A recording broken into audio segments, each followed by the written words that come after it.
Hey YouTube, what's up?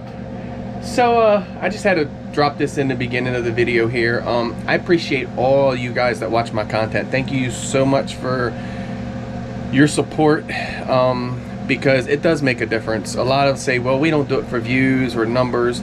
It's not done for views or numbers, but I appreciate every single one of you guys that actually watch my content and comment and like it.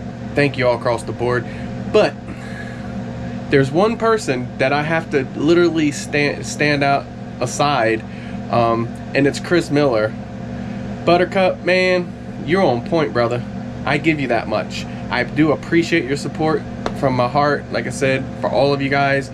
But Chris is on it, man. Chris is just like, wow. I think he knows before I put it out.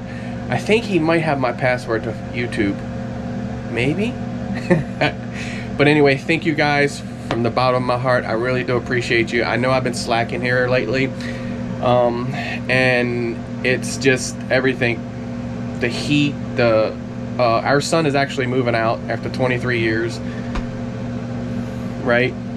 But thank you guys again. I appreciate you, because you guys do make it worthwhile to get out there and get it done, no matter what the situation is. I love all of you. I hope y'all have a blessed day and keep flying. Thank you again, and I appreciate you.